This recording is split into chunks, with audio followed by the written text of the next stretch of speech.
Just spoke about how unselfish you all were and you all are developing that camaraderie. Obviously, the second half of the season down the stretch, how do you feel that camaraderie and kind of just that sixth sense of you all having that communication is developing?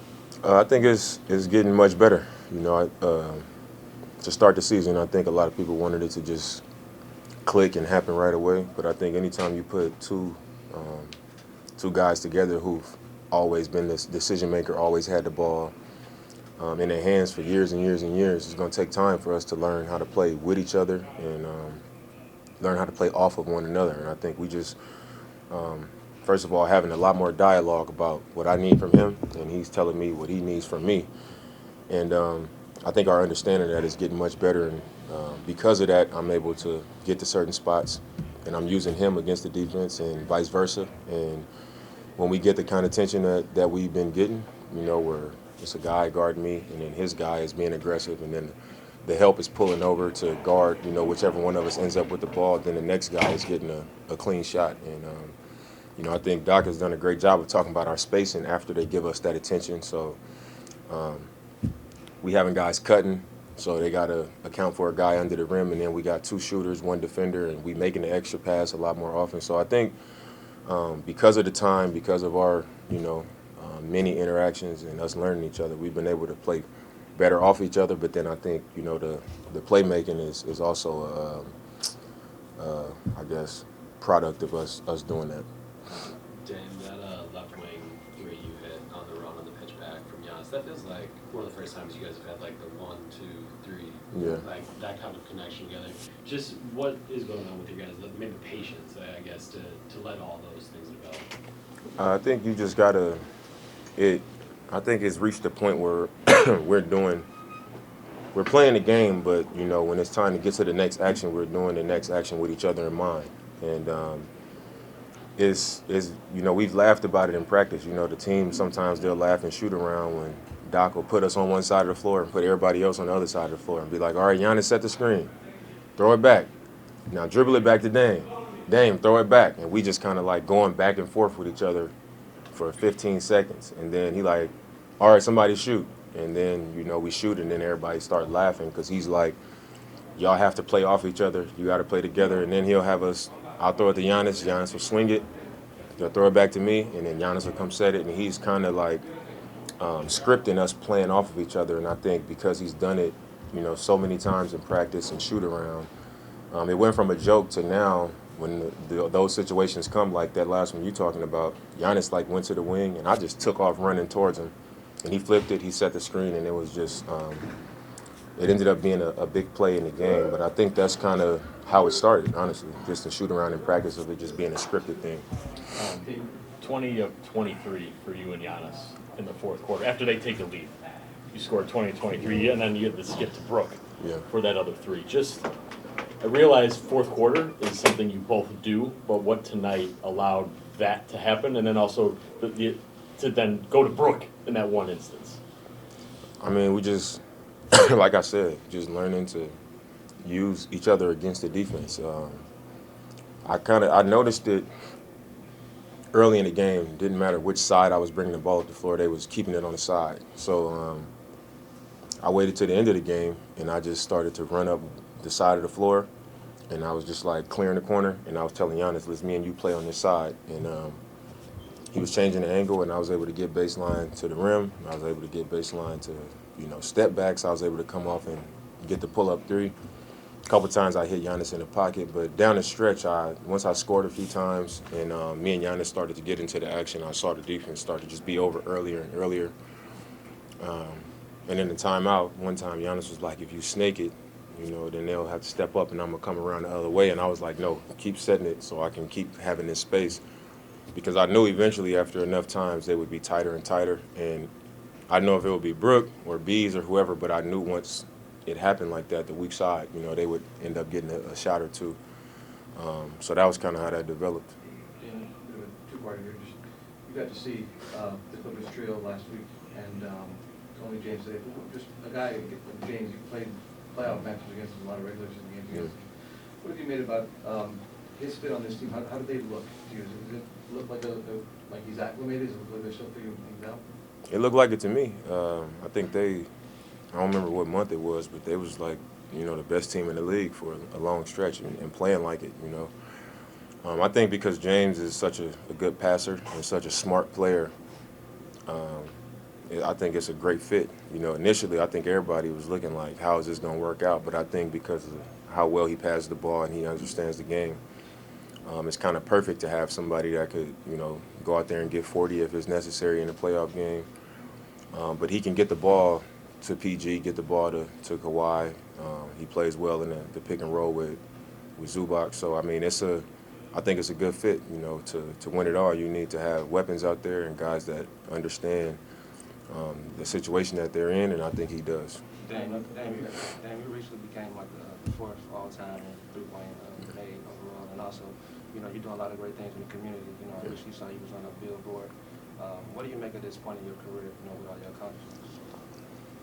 I think, the three-point thing, obviously it's a special accomplishment, but I just can't help but think about how many I shot. Like I know I made a lot, but I probably shot way more than the top four on the list. We probably shot more threes than those other people too. But that's a special accomplishment anyway. Given how I've been defended in my career, and I know a lot of them are off the dribble, so it's a special accomplishment. And as far as just my career, I think when I look back at the beginning of my career, that's what always makes me proud of myself. I think when you get caught up in the moment, it's like you see whatever criticism you might get, or you see what people say about you in the moment. When things happen, you lose a game or you have a bad game or whatever. And when I had those moments of thinking back to where it started, the kind of family I come from, the kind of neighborhood that I come from, my journey as a basketball player, I didn't play at all my sophomore year in high school. I went to 3 high schools. I went to a small college. I broke my foot as a junior in college, and I wasn't even on the draft board. So, like, reaching what I've reached, I look back and I'm just like, man, it's a lot for me to be thankful for. A lot of special accomplishments in my career. And I know that when I'm done playing, whatever noise happens around my career as a player, ain't nobody gonna be talking about that. They're gonna talk about what I accomplished, what I come from, and who I was as a person and how I carried my success. And that's the number one thing for me. I look back and I'm proud of how far I've come and where I am now. And I know that there's more to come. You played against Pat when you were here. You played against him a lot, and his teams. They've always spoken highly of having him on their side. I'm curious, now that you've had a handful of games, what's it been like playing with Pat? Has it been different than you thought expected? I think it's about what I expected. I've always looked at him as an opponent, like he's somebody that you hate him when you're playing against him, but on your team you probably love to have somebody like that. And I think he brings edge to the team. I think anybody that's had his journey, and had to scratch and claw to, keep a job and to fight for a job and to fight for a role on the team, you got to have some type of belief, and some type of toughness and some type of edge. And he brings that to our team, and we didn't have a lot of that. So I think he's definitely an important part of our team, just from a mentality standpoint. And he's another guy on the team that hasn't won yet. So anytime you add that to a team, I think it's going to be a positive. Dan, sorry about that earlier, bro, but 16 points in the fourth. You have this punch dribble side step that you use all the time. Talk about that move. I see a lot of people doing it, and I know Ann Simons does. I talk to Ann about it all the time. Yeah. But Shea also has a version of that move too as well that he brings to the table. Where did that move come from for you? And then, what does that move do for you besides getting power on your shot too as well? I think it just came from being explosive. I think when you quick and you're powerful, you're able to get past guys and get into the paint. So a defender is, anytime you do anything with force, they're going to sit down and get ready to, to defend you trying to get by them. And I think that's why it looks like that, because you want to make them anticipate you blowing by them, just to kind of sit down and freeze them a little bit to get some space to shoot. And that's how I started doing it. And I started training it with the same force that I would do if I was trying to blow by somebody, and then just making it making it an easier shot by just working on it over and over. I started off doing it all the time with my left hand, and then it was like, what if I could do it both ways? So I started doing it with my right hand, and now it's just like I'll do it either way. But that's how it started. Hey, Dame, so just, looking at your legacy as a, clutch guy, game time, how important is it for you to, impose your will late with this team, even though you do share the floor with Giannis? I think it's important because it's who I am, I take pride in being in those moments, and taking responsibility in those moments. And I think part of that is accepting and understanding you're going to come up short sometimes. And I take pride in being able to handle that too, because I know that a lot of people can't. So like when it doesn't go my way, I get more bold about it, and I've always been that way. So I think understanding that I'm on a team with Giannis and Chris as well. Chris is a guy that'll, zip somebody up and finish them. So I think part of it is understanding, how this game is going, what's going on the floor, what the matchups are, what kind of game is Chris having, what kind of game is Giannis having, what kind of game am I having. So I think you gotta play it like that because you got three different guys that can finish a game out. But for me, if we all just kind of flowing into the game, I think it's becoming, on this team for me, it's become more and more natural for me to kind of voice my opinion on it and kind of assert myself. And we've talked enough, like me and Chris at the end of games, me and Giannis at the end of games, to where if they see something else, they'll say it, and same for me. How do you feel coming into the second half of this season? How do you see it playing out headed into the playoffs? I think we're turning the corner and playing our best basketball right now. I think on both sides of the ball. The last couple games we haven't been as sharp, but I think we've still been a much better team than we have been probably to start the season, just from how it feels out there and I think some of the things that we're doing.